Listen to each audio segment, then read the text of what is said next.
Hello दोस्तों, स्वागत है जीटेक एजुकेशन पर। तो आज का जो हमारा टॉपिक रहेगा वो रहेगा डबली रेनफोर्स बीम का। आज हम क्या करेंगे, डिजाइन देखेंगे। तो पिछले क्लास में आपने देखा होगा सिंगली रेनफोर्स बीम का हमने क्या किया था, डिजाइन किया था। आज हम डबली की बात करेंगे। तो कुछ नहीं, केवल इसमें स्टेप को देखना है, किस किस स्टेप को हमें फॉलो करना है डिजाइन करते समय, बस। इसके न्यूमेरिकल हमें बहुत ज़्यादा नहीं देखना। तो बात करते हैं इसमें design of Dabali reinforce beam. ठीक है, ये देखेंगे तो यहाँ पर होता क्या है कि जो हमारा डबली रेनफोर्स बीम हो क्या होता है, तो सबसे पहले समझेंगे जो हमारा डबली रेनफोर्स बीम क्या होता है कि जब मान लीजिए ऊपर से लोड ज़्यादा आ रहा है और जो हमारी बीम है, वो जो बीम है वो रेजिस्टेंस उसका कम हो जा रहा है। जब ऊपर से हमारा लोड ज़्यादा आ रहा है बीम पर और बीम उसको सहन नहीं कर पा रहे, तो इसके लिए क्या करेंगे, इसके लिए हम क्या करेंगे, नंबर ऑफ बार को बढ़ाएंगे। क्यों? क्योंकि उसकी हमें कैपेसिटी बढ़ानी पड़ेगी।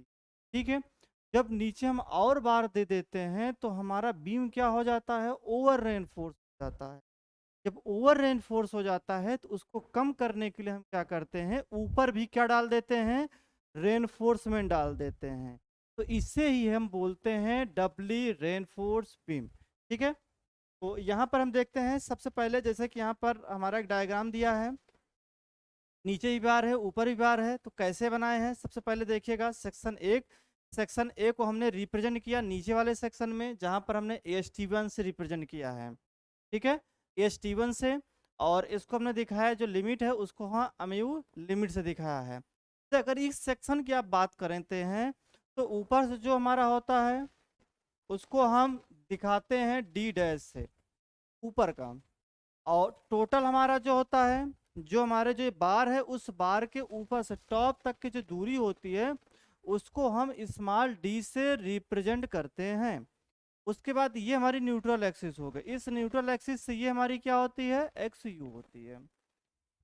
ठीक है, अब देखते हैं क्या, अब इसी सेक्शन को हम इस तरह देखते हैं कैसे। अब इसको हम दो कंपोनेंट में तोड़ते हैं। पहले एक हम देख रहे हैं एक सिंगली रेनफोर्स की तरह मान रहे हैं, दूसरे में कैसे मान रहे हैं, एक हम डबली की तरह ट्रीट कर रहे हैं। डबली तरह ट्रीट का मतलब क्या होता है कि जो यहाँ पर बार नहीं है वहां पर हमने यहाँ पर क्या कर दिया है, बार प्रोवाइड कर दिया है। और इनके बीच की जो दूरी होती है D माइनस D डैश, थोड़ा सा तेजी के साथ चल रहे हैं। क्यों? क्योंकि इसके पहले हमने डबली रेनफोर्स बीम में इन सब सेक्शन के बारे में बता चुके हैं और काफी उसमें बात कर चुके हैं। तो बस इसमें हमें क्या देखना है, इसमें हमें केवल डिजाइन के कौन कौन से स्टेप होते हैं इनके बारे में हम यहाँ पर पढ़ेंगे।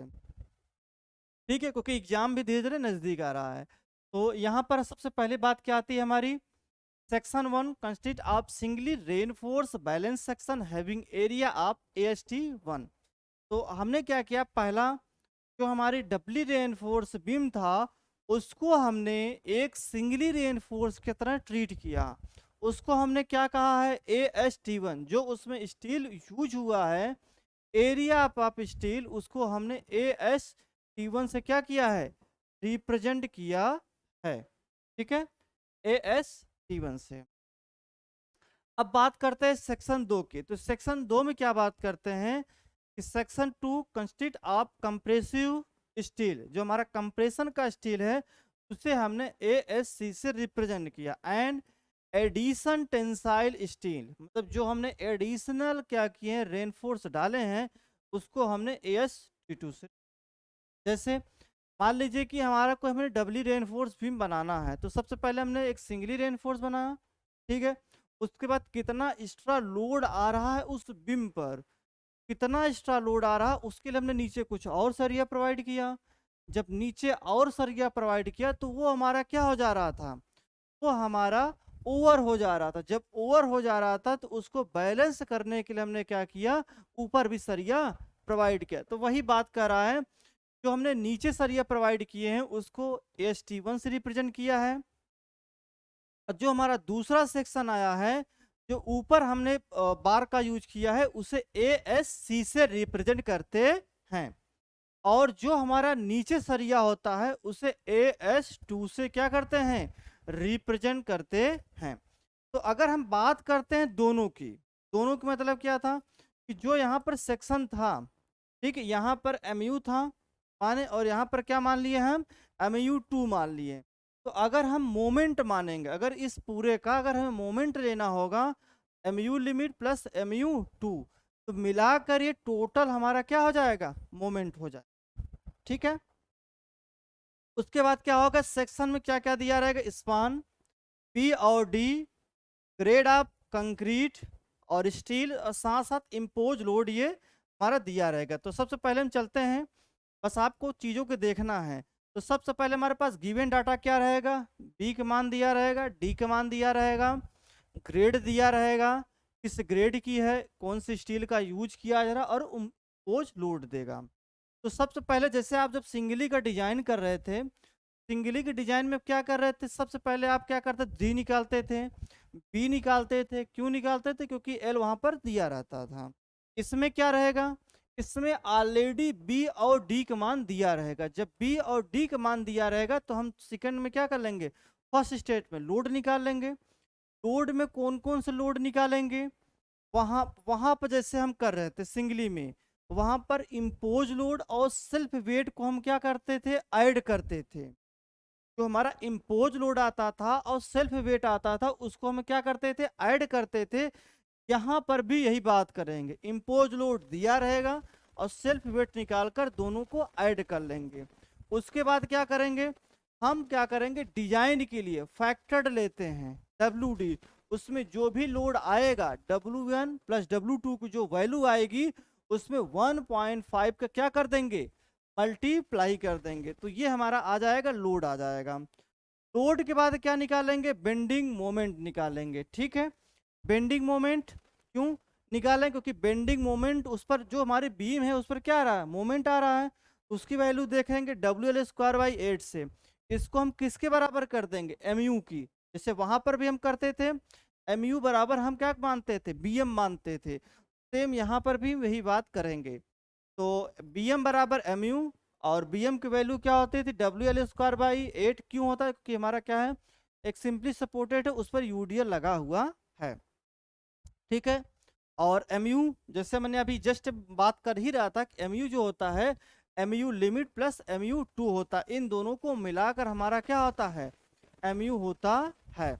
अगर mu2 निकालना होगा, तो अगर mu2 निकालना होगा तो सिंपल से हम क्या करेंगे, यहाँ पर अगर हमें ये निकालना होगा तो हम क्या करेंगे, mu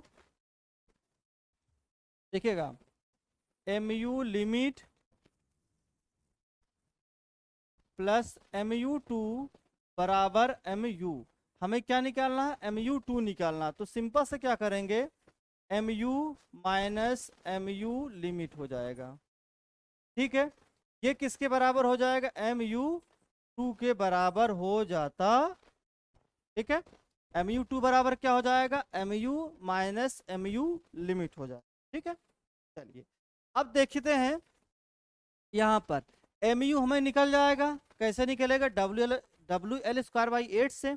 अब बात आती है कि हमें mu लिमिट कैसे निकालेंगे। mu लिमिट निकालने के लिए क्या करेंगे, तो हम पहले सेक्शन 1 की बात करते हैं। तो सेक्शन 1 की बात अगर हम करते थे, सेक्शन 1 की देखिएगा, इस वाले सेक्शन, तो मैं डब्ल्यू में बताया था, अगर ऐसे निकालना होगा, mu लिमिट 0.36 FC के B, XU limit D minus 0.42 XU limit होता था। ठीक है, अब सेक्शन 2 की बात करेंगे, तो सेक्शन 2 की जब हम बात करेंगे, ठीक है, तो यहाँ पर देख लीजिएगा, देखिए सेक्शन ए की जब बात कर रहे हैं तो कैसे निकालेंगे, 0.36 FC के, ठीक है, B D minus 0.42 XU limit. अब इसकी अगर बात करेंगे तो इसमें क्या होगा, एक MU और MU लिमिट करके आएगा। ठीक है, देखिएगा MU बराबर क्या होगा, MU लिमिट प्लस MU2 हो जाएगा। इसके बाद क्या करेंगे, area of steel, area of steel निकालने के लिए क्या करेंगे, हमें AST निकालना रहेगा। ठीक है, तो सबसे पहले यहाँ पर 2 बार यूज किया गया, कौन कौन, एक AST और एक AST2। ठीक है, तो सबसे पहले क्या करेंगे, area of steel corresponding singly reinforce section, section 1 को हमने सिंगली रेनफोर्स माना है, तो उसके लिए क्या फार्मूला होता है, 0.87 FY AST1 D minus 0.42 XU limit. तो सबसे पहले हमारा क्या रहेगा, हमें AST1 निकालना रहेगा, ठीक है। हमें निकालना रहेगा AST1, तो कुछ नहीं करना है, सिंपल अगर AST1 करना है तो ये क्या करेंगे, यहाँ पर ये सारे चीज नीचे आ जाएगा, MU limit divide by 0.87 FY D minus 0.42 XU limit हो जाएगा, ठीक है। ये सारे चीज हो जाएंगे। यहाँ से हमारा क्या निकल जाएगा, AST1, ठीक है। यहाँ से हमारा क्या निकल जाएगा, AST1। अब देखते हैं दूसरे में क्या करेंगे, area of steel corresponding to section 2 की क्या बात करेंगे।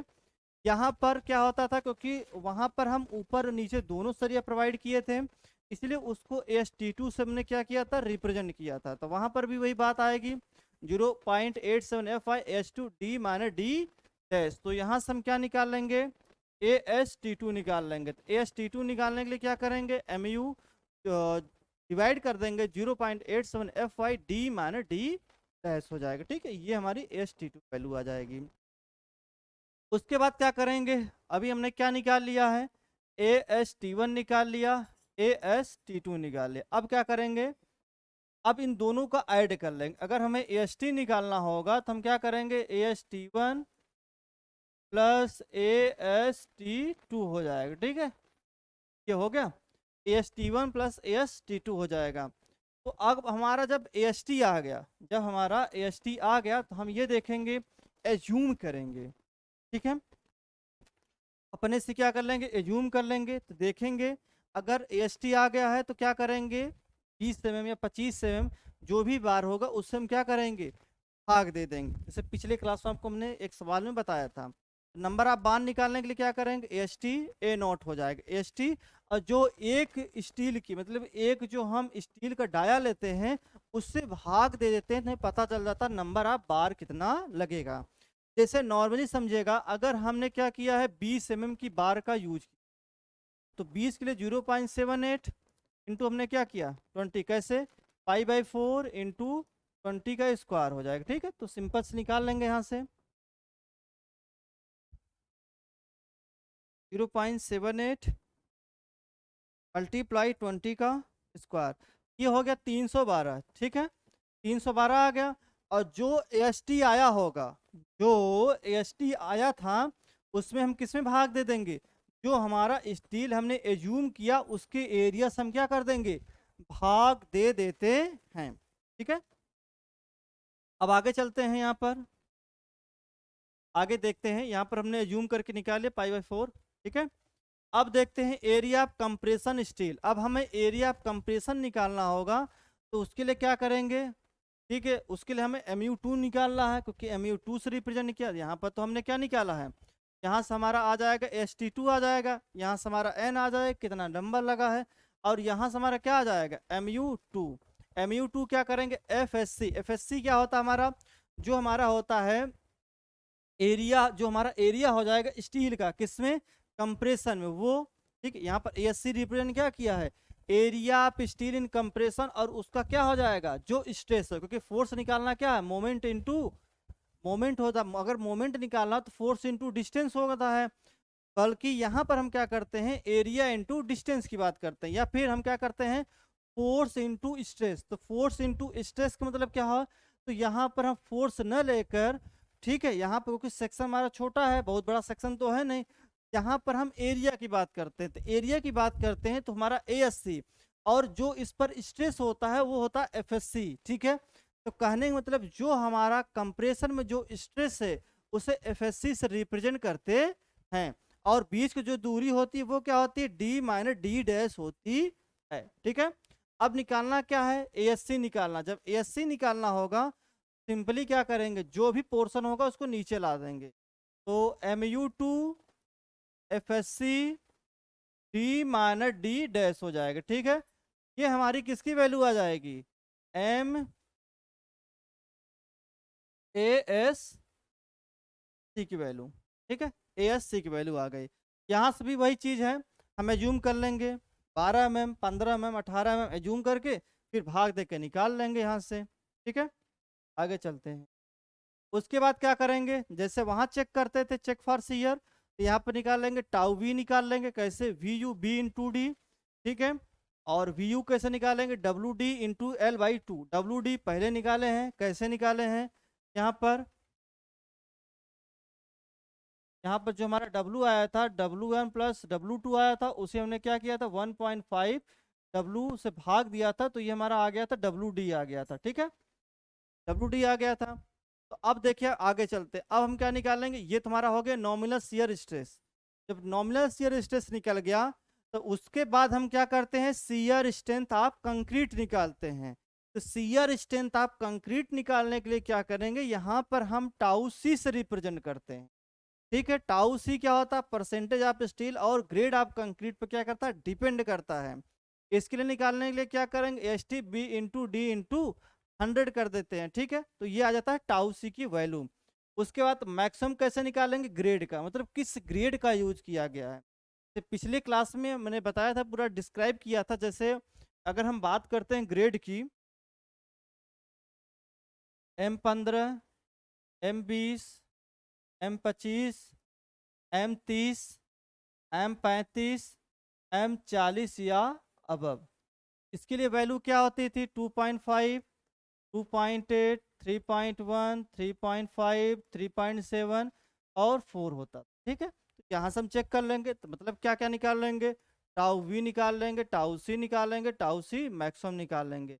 अब इन तीनों को हम क्या कर लेंगे, कंपेयर कर लेंगे। यहाँ पर से दिया है कंपेयर के लिए कि हमारा क्या होता है, अगर हमारा टाउ सी ज़्यादा है टाउ वी से, तो हम क्या करेंगे, मिनिमम रेनफोर्समेंट प्रोवाइड करेंगे, ठीक है। अगर उसके आधे से ज़्यादा है तो हम कोई रेनफोर्समेंट प्रोवाइड नहीं करते हैं, ठीक है। अगर कभी ऐसा कंडीशन आए टाउ वी ज़्यादा हो जाए टाउ सी से, और टाउ सी मैक्सिमम ज़्यादा हो जाए टाउ वी से, तो हम प्रॉपर क्या करेंगे, प्रॉपर हम क्या करेंगे, रेनफोर्स प्रोवाइड करेंगे, लिख देते हैं, प्रॉपर शियर रेनफोर्समेंट प्रोवाइड करेंगे, ठीक है, क्लियर।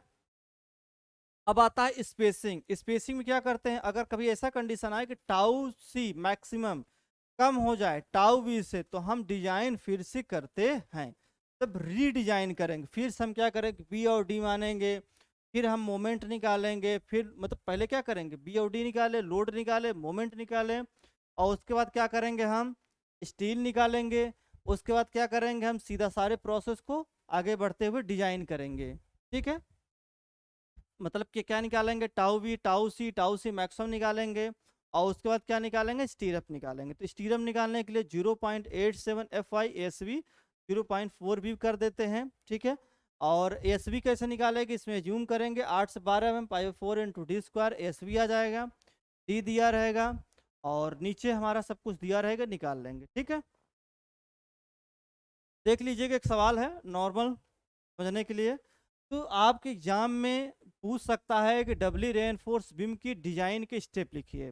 न्यूमेरिकल के चांसेस बहुत कम है, सिंगली रेनफोर्स बीम का चांसेस बहुत ज़्यादा है पूछने का, ठीक है। डबली के चांसेस थोड़ा सा कम है, मगर तभी मैं स्टेप बता दिया हूँ। तो यहाँ पर देख लीजिएगा सवाल है, ए डबली रेनफोर्स नॉर्मल बता रहे हैं, बहुत ज़्यादा इसमें डीप पे नहीं चलेंगे, ठीक है। एक doubly reinforce concrete beam has the cross section 240 गुणे 500 mm and the effective span 5 metre, UDL of 40 kilo newton is the coming on beam, design the beam by limit state method using M20 and FE 415, let's the concrete cover the tensile bar 30 mm। सबसे पहले हमारा क्या दिया है, B दिया है, ठीक है। बी कितना दिया है, यहाँ पर 240 दिया है, डी 500 दिया। अगर इफेक्टिव निकालना है तो ये क्या करेंगे, कवर्स में से घटा देंगे तो ये आ जाएगा। लंबाई हमारा दिया है 5 मीटर, ठीक है। और WN की वैल्यू मतलब इम्पोज लोड कितना दिया है, यहाँ पर इम्पोज लोड जो हमारा दिया है वो 40 किलो न्यूटन दिया है, ठीक है।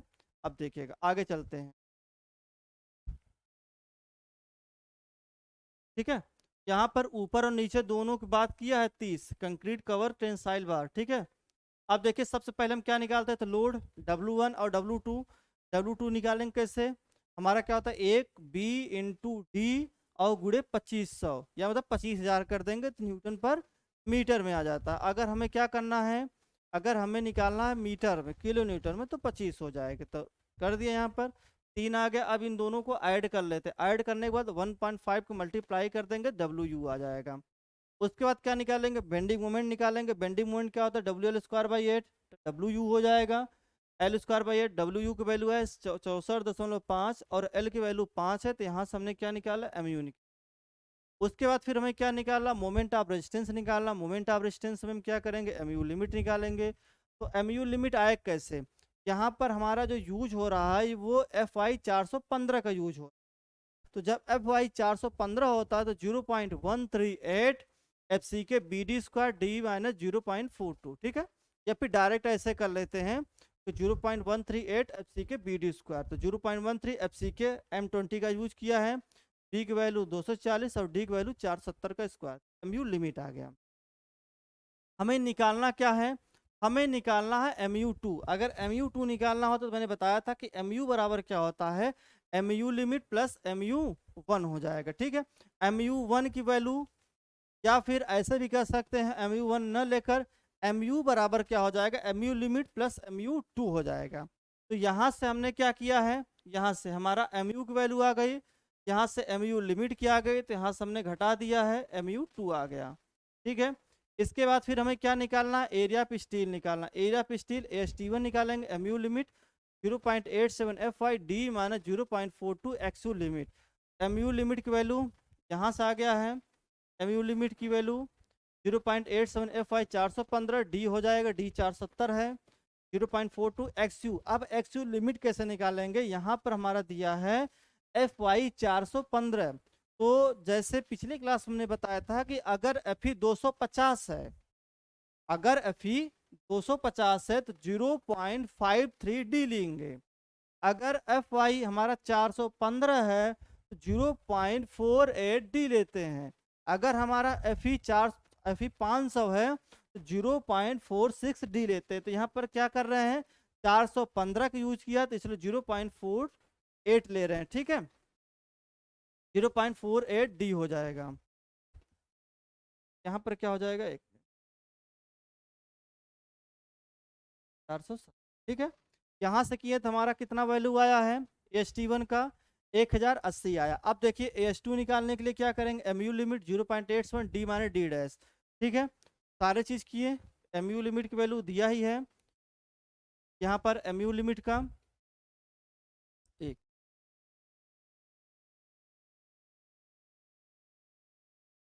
यहाँ पर देखिएगा जो ये सेक्शन है, यहाँ पर MU लिमिट न लेकर यहाँ पर हम लेंगे MU, ठीक है।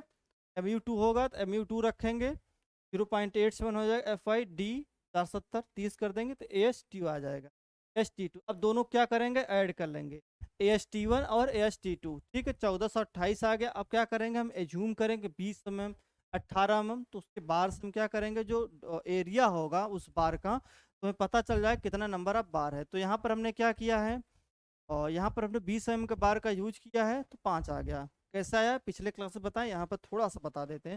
जैसे आया 1428, ठीक है, 1428 आ रहा। तो पहले हम क्या करेंगे, पाई/4 अपने से एज्यूम किए हैं, 30 का स्क्वायर हम एज्यूम किया, एज्यूम 30 mm बार, ठीक है।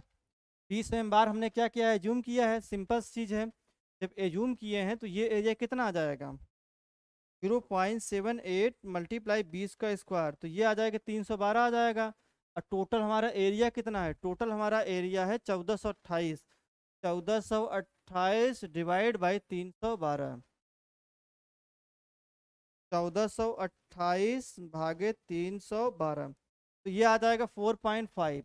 4.5 मतलब हम कितने बार यूज करेंगे, 5 बार हम यूज कर लेंगे 20 mm का, ठीक है। यही लिखा है, आगे चलते हैं, ठीक है। तो ये हो गया, इतना काम अगर कर लेंगे तो मोर देन इनफ है। अगर सीयर में निकालना है, सीयर में भी आप निकाल सकते हैं, tau V tau C maximum निकाल सकते हैं, कंपेयर कर लेंगे। और हम क्या करेंगे, सीयर रेनफोर्स के लिए हम क्या करेंगे कि स्पेसिंग निकाल लेते हैं, ठीक है। तो इसमें आपको इस पूरे टॉपिक में आपको डबली रेनफोर्स के स्टेप जानना है, कैसे हमने लोड निकाला, कैसे हमने क्या किया, बेंडिंग मोमेंट निकाला, कैसे हमने मोमेंट ऑफ रेजिस्टेंस निकाला, कैसे हमने स्टील को निकाला, ठीक है। फिर वहाँ पर हमें देखना कैसे हमें MU निकाला, कैसे MU लिमिट निकाला, कैसे MU2 निकाला, ठीक है।